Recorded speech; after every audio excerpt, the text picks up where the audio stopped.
A quiet street. A family home. Flames tearing through the night sky. The heat so intense, firefighters could feel it from a distance. Neighbors stood helpless, watching a house that once held memories now swallowed in fire. Screams echoed through the air, some from the onlookers, some from within. Emergency crews rushed in, but the damage had already been done. Inside that house was a man who never saw it coming. A husband, a father, at least, that's what everyone believed. A woman stood outside, watching the flames dance against the dark. Her face was streaked with tears, but her hands did not tremble. Just hours before, she had been a wife who thought she knew everything about the man she had built a life with. A partner she trusted, a marriage she believed was real. Then, in a single moment, that belief shattered.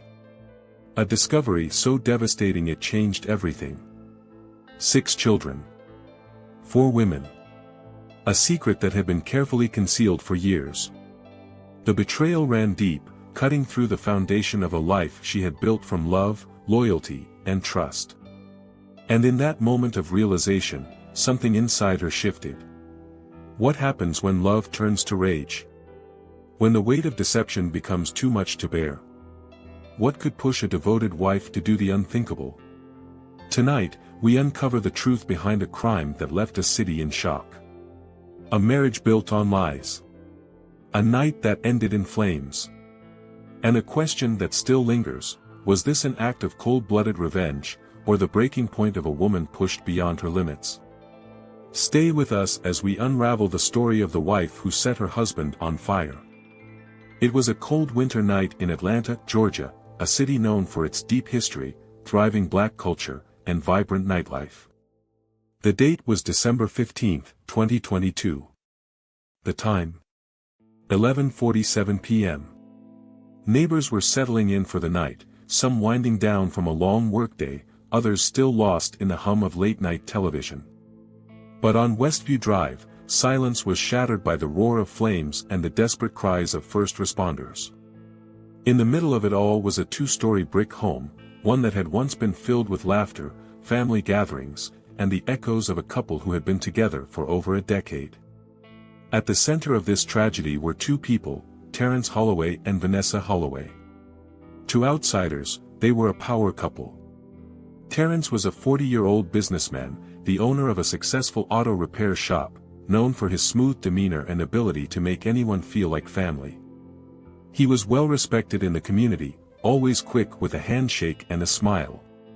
Vanessa, 36, was his devoted wife. A woman who had spent years by his side, supporting his dreams while building a home of warmth and stability. She worked as a nurse at Grady Memorial Hospital, often pulling long shifts, but always making time for her husband. She loved him deeply. Trusted him. Believed in the life they had built together. They had been married for 11 years. No children of their own, though Vanessa had always wanted them. Terrence had told her he wasn't ready yet. That they had time. That he wanted to focus on their future before bringing kids into the world. And Vanessa, believing in their love, accepted it. Until one night, everything changed. It was supposed to be a normal evening. Vanessa had come home late from a 14-hour shift, exhausted but relieved to finally be off her feet. Terrence was in the shower, and his phone was sitting on the nightstand. Normally, she never went through his things. She had no reason to. But this time, something felt off. His phone kept lighting up. Message after message. The name flashing across the screen was one she had never seen before, Melanie C. Curiosity turned to unease. She reached for the phone, telling herself it was nothing. Just a business call. A customer, maybe. But when she unlocked the screen, her hands went cold. There were dozens of messages. Some recent. Some dating back years.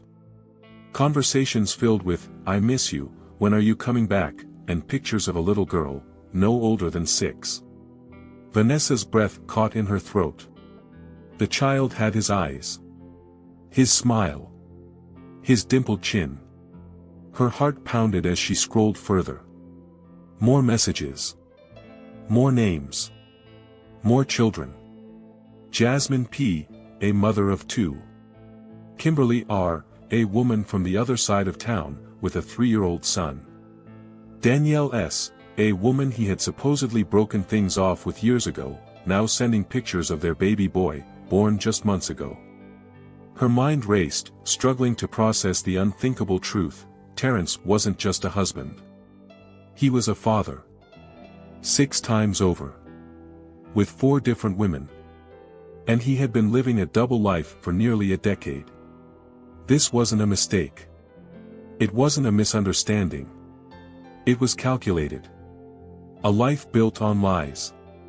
Everything they had shared, their late-night talks, their anniversary trips, their dreams of growing old together, was now a cruel illusion. Vanessa's hands clenched around the phone. Her pulse pounded in her ears. A sickening mix of betrayal, heartbreak, and fury boiled inside her. And that was when Terrence stepped out of the shower. A towel wrapped around his waist, steam still rolling off his skin, he stopped in his tracks when he saw the phone in her hands. For a second, there was silence. Then, "Vanessa, baby, let me explain." But it was too late. That night would end in flames.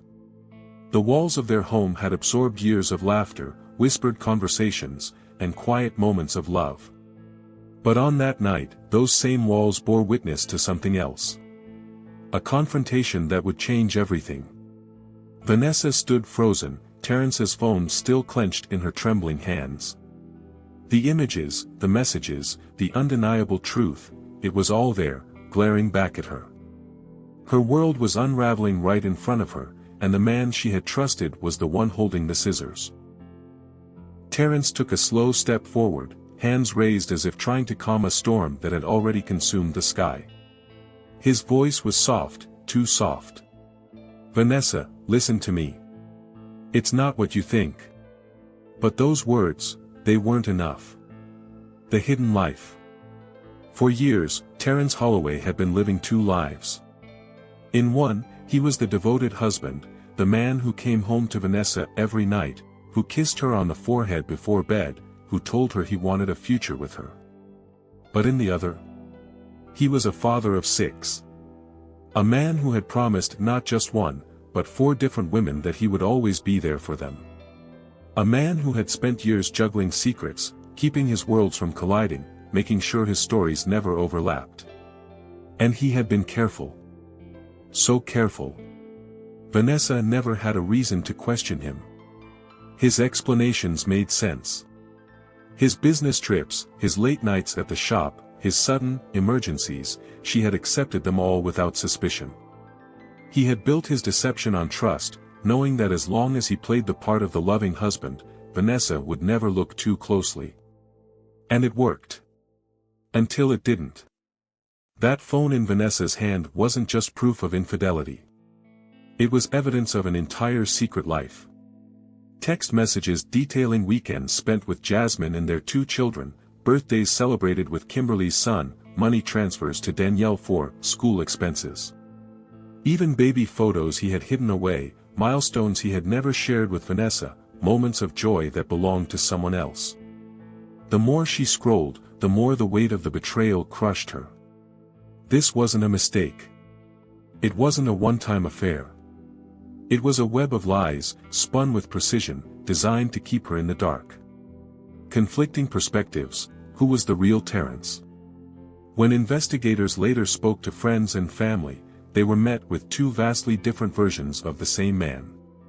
His co-workers described him as charming, dependable. Terrence was a guy everyone liked. He could talk his way out of anything, but you never thought he was hiding something. He was smooth. Real smooth. His best friend, Reggie Coleman, had known Terrence since college. "Man, we used to joke about how he kept his life together. I knew he had a couple of kids. I didn't know it was like that, though. He never talked about them, but I figured he had things under control."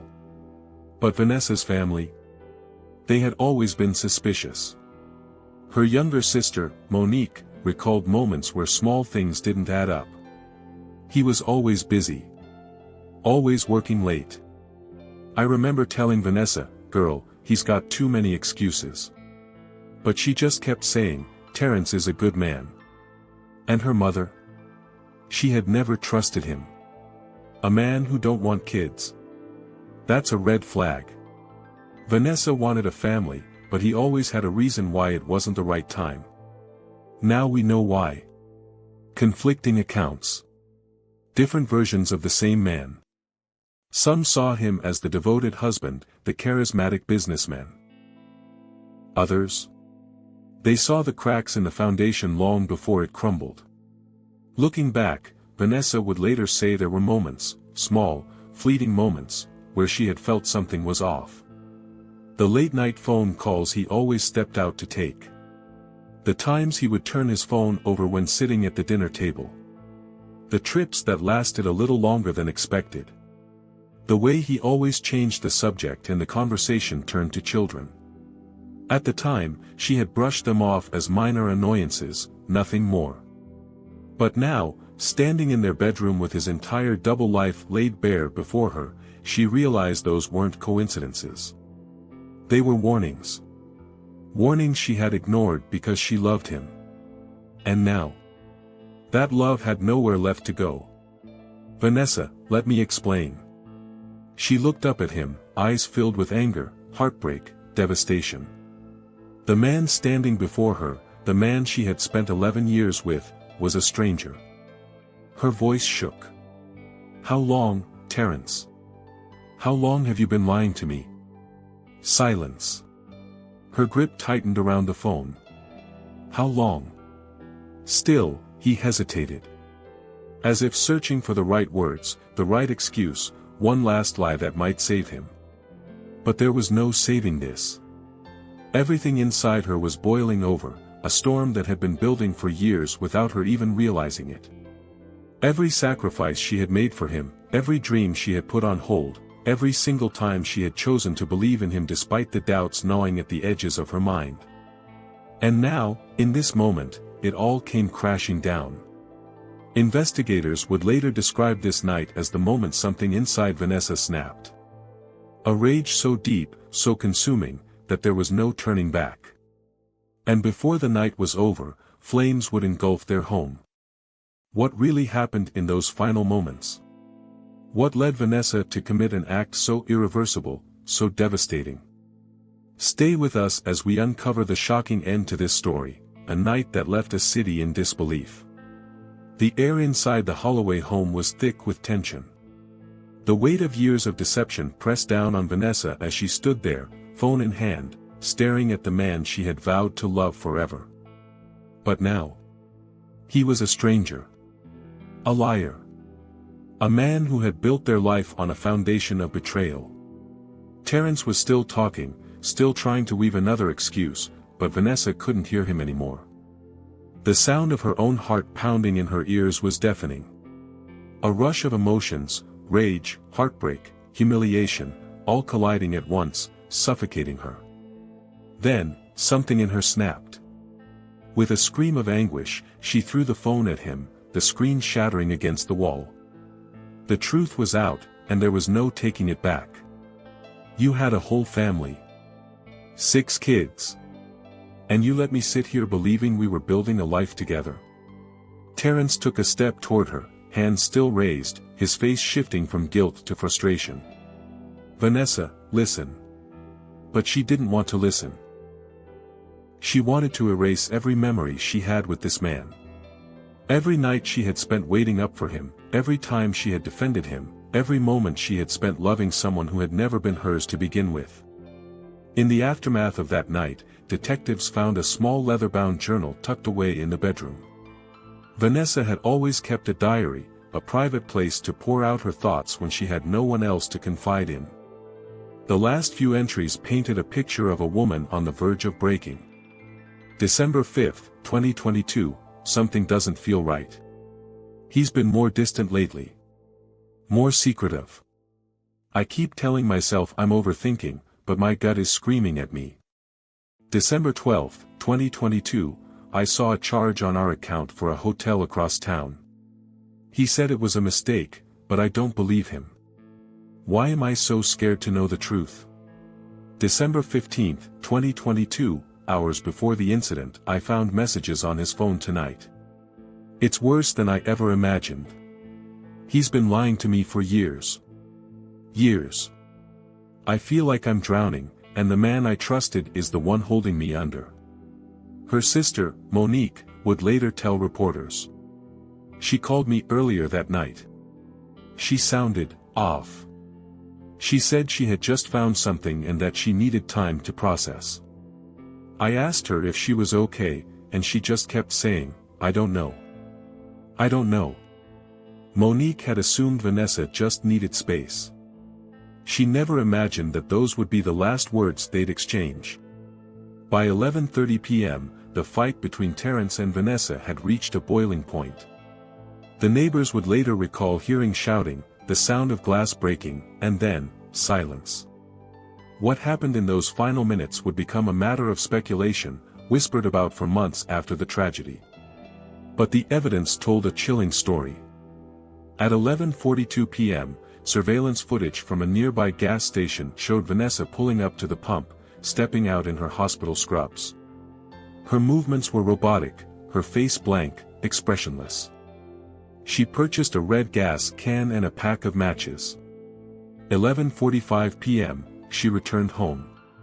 Terrence was inside, likely trying to figure out how to do damage control. He had no idea what was about to happen. What we do know is this.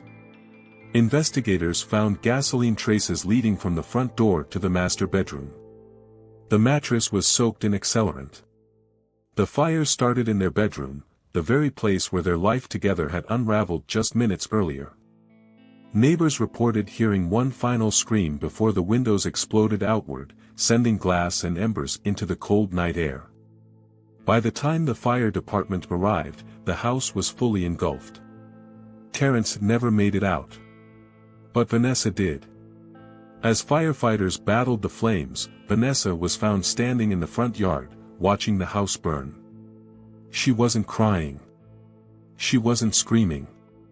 She just stood there, staring into the fire as if trapped in a daze. When officers arrived, she didn't run. She didn't resist. Instead, she simply turned to them and said, "I did it." No panic. No remorse. Just cold, undeniable truth. What pushed a once loving wife to this breaking point? How does betrayal turn into vengeance? And in the end, was this justice, or was this something far more tragic? The flames had barely died down when police led Vanessa Holloway into the back of a patrol car. She didn't fight. She didn't speak. The weight of what she had done pressed down on her, but whether it was guilt or relief, no one could say for certain. Back at the scene, as firefighters sifted through the smoldering remains of the house, investigators quickly pieced together what had happened. The gas can, the matches, the deliberate pattern of the fire, this was no accident. Terrence Holloway was dead. And his secrets? Now exposed for the world to see. By the next morning, news stations across Atlanta, Georgia were reporting on the shocking case. Wife sets husband ablaze after discovering secret families. In a community where Terrence was seen as a respected businessman, the revelations about his double life sent shockwaves through his circle of friends, colleagues, and even the women he had deceived. One of those women, Danielle Brooks, the mother of 2 of his children, spoke to reporters in disbelief. "I had no idea about Vanessa.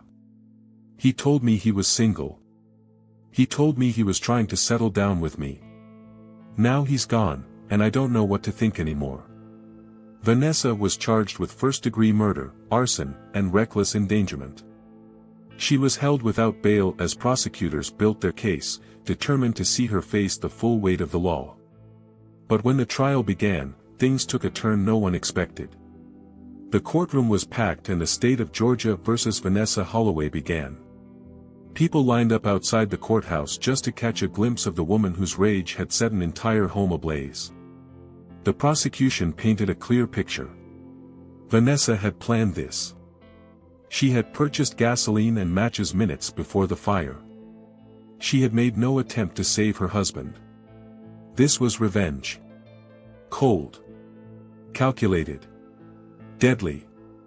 But the defense had a different story. Vanessa's lawyers didn't deny what had happened.